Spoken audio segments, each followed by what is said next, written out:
Yan, bali ngayon po ay ako po ito sa may niyugan po. Dito po lang po yan sa may aming tapat po ng bahay. Doon po sa baba. Ako po ipupunta po dito sa baba at sila dyan po yung nagkukuhan po ng makina. Ayun na po oh. Dadalhin po doon sa palayan at sila po yung magmamakina.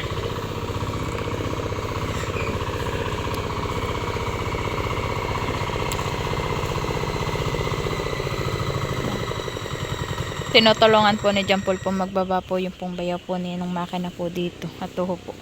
Mahirap pong ibaba at ito po ipalusong.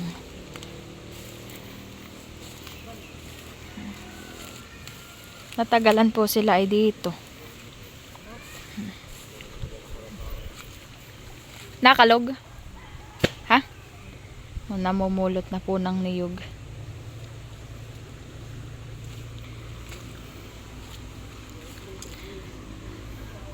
May doon din po dito silang tanim po na galyang. Ayan po oh. Ayan po galyang po. Ayan. Yan po yung masarap pong babagkatin.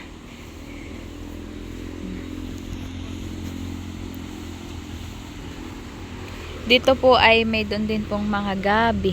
Ito po ay pwede pong gulayin. Magsarap po na ito ay papatuyuin po. Yung pong hihimayin po. Tapos po papatuyuin po sa araw. Saka po gagataan. Masarap po siya. Tapos po lahok kay daing. Ayan po. Medyo madulas lang po ang daan. Oho po. Gawa po ng maputik. Ayoko po nang daanan po ng makina yung gabi.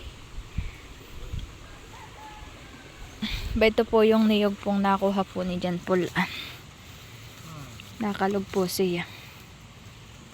Ito pong patola pong ito, ang bunga po nito ay maganda po yung bunga po niya. Kaso po, nakapagluto po kami ng bunga po nito ay mapait. Mapait po siya. Madami pa naman pong bunga. Ako po ay nagtitingin-tingin din po ng niyog. Ito po niyog po ito. Kaso pwede ko po alam kung ayan po ay nakalog po ng may tubo na. May mga tanim din po dito ang talbos ng kamuting bagin. Ayan po. At ito po ay taniman. Ayan po yung dalawa.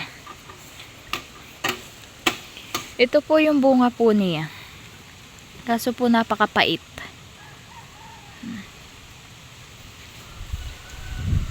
Madami po sanang bunga. Kaso po pag ginulay ay mapait nga po.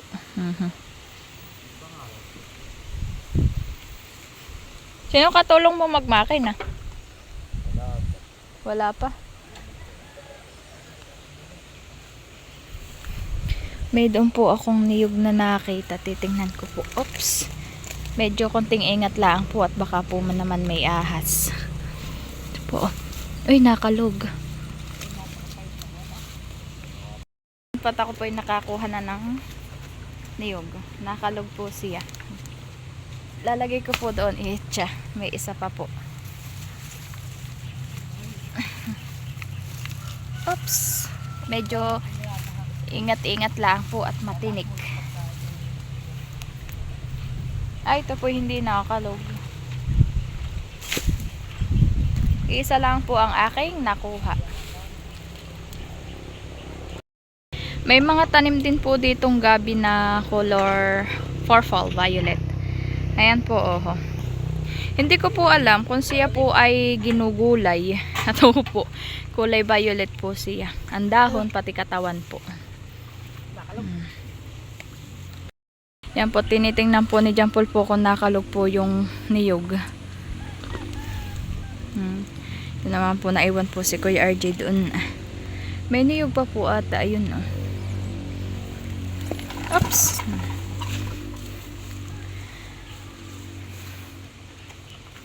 Pinapaandar lang po.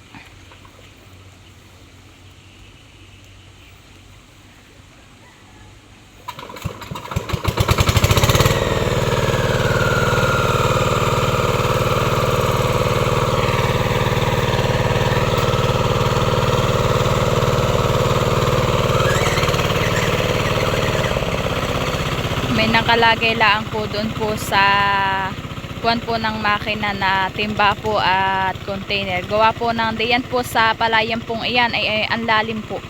Para lang po lumutang po yung makina.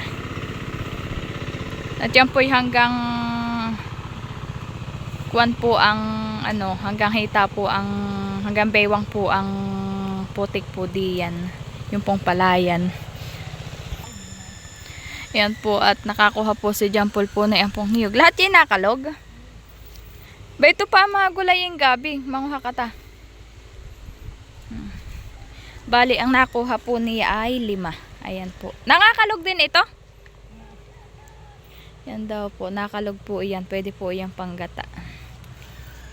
Dahan-dahan lang po ako sa pag-akayat po at uho po. Ma? Ano po madulas.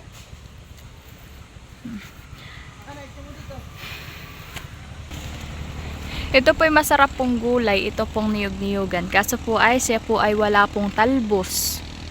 Mga bunga lang po ang mayroon siya. Binalikan po ni Jampol po yung 3 buo. O paano mo yan dadalahin? Ay may mga pako Jampol oho. May doon po ako nakita pong pako. Ganda po. Kukunin ko po. Kaso naman po ilang piraso. Medyo ingat-ingat lang po. Dito po katitigil po ng ulan. Ay dito po ako nakawan sa mga kwampi baka po may ahas. Ito po ay ginugulay din po. Ito pong pako pong ito. Ito pong kulay po lang ito. Ginugulay din po siya. Ito pa po siya po ay nakapnat po dito sa niyog. Ito po kaso po ay para po siyang magulang na. Masarap din naman pong gulay po. Ito pong kulay pula pong ito. Ito pong pakong ito. Titingin-tingin na lang po ako dito. Baka po may pako pa. Yun naman pong bayaw po ni Jampol ay nandun po sa palayan at dinala na po doon yung makina.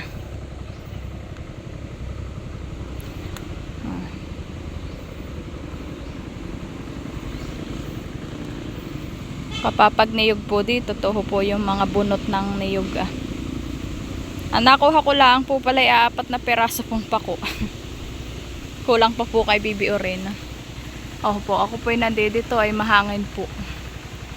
Baka po biglang malaglag yung bunga ng niyog ay ako ay mga halaglagan. Kaya po ako ay punta na po sa amin. Bayan lang naman po yung pong amin niya. Taas pong iyan. Dito po ay talaga pong ang paligid po namin ay puro puno. Yan po malalaki pong puno ng santol, niyog. 6.5 hours later. Hi guys, bali ngayon po ay kami po ay papunta po sa grocery at kami po sasakada po naman ng konti pong paninda. So ayan po, samahan niyo po kami. At ayan po, nasarhan na po natin ang ating pong tindahan at kami nga po ay papunta po ng grocery po at sasakada. At iyan na lang po ang laman po ng ating tindahan. Tapos po ayan na lang po ang mga dilata po at kape. Kaya po tayo po ay mamimili po muna. Bibili din po ako ng itlog at 4 na peraso na po ang paninda po na itlog. Kaya po ako'y bibili rin po. Ayan. At ayan na din po si Baby Oren po. Akin na din pong binihisan. At yan po ay kasama din po natin pagsakada po. At wala po akong pag-iiwanan po dito. Kaya po lagi po namin iyang kasama. Say hi, mahal. Kami po ay hapon po talaga po nasa kada. Kaya po ayan po at kami po ay sinara ko na din po yung tindahan. So ayan po. Sarado na po. Kami po ay palarga na po. Papunta na po ng grocery.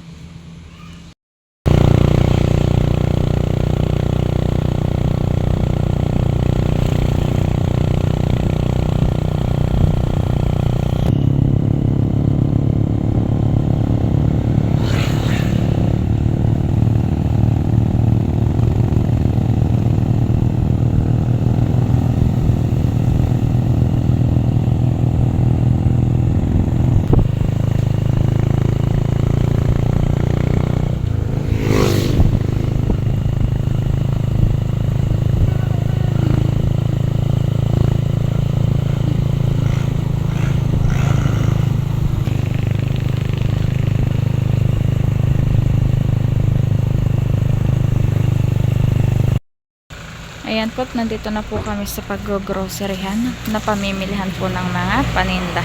Nauna na po yung dalawa ni Orene dyan, Paul.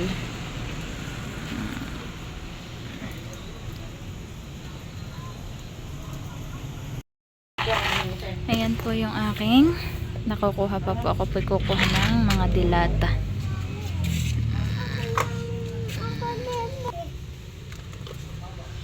Ay, yupi. Papalitan ko po kasi po yupi.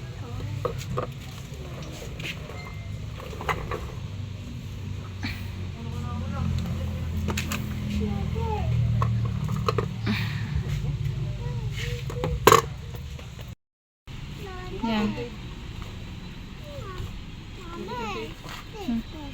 Anak, pang Graham iyan. Pang Graham ito, anak ko. Pang Graham iyan, mahal. Namimili daw po siya at paninda daw po. Ay pinipili naman po yung pang Graham.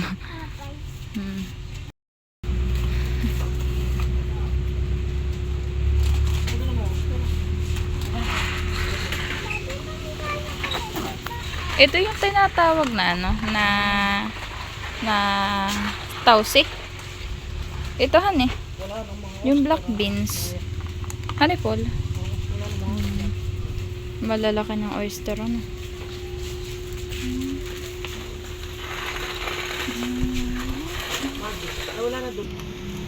Nakuha na din po doon si John Paul ng mga sabon po.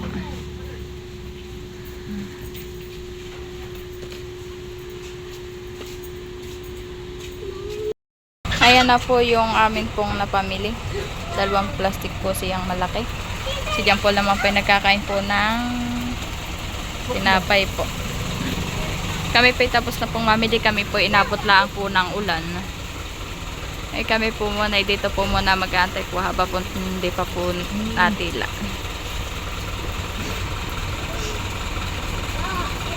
One hour later. Ayan, at bali ngayon po ay nagkakadating na po kami dito po sa aming bahay. Ayan po, inayos ko na po yung pong mga pamili po natin doon po sa groceries. Ayan.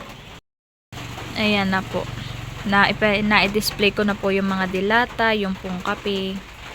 Tapos po ito po nangagsabit po. Ito po yung pong Magic Sarap, Coffee Mate, at yung pong mga stick na kape. Tapos yung pong Ajinomoto. Ayan. Tapos po ito pong nakagsabit po rito. Tapos po yung mga tinapay candy na ilagay ko na rin po. Yan. Buti na lang po hindi po kami masyado pong inabot ng ulan. Dito na lang po sa pagdating po namin ng bahay. Saka po lumakas ang ulan. Ito po malakas po ang ulan sa labas.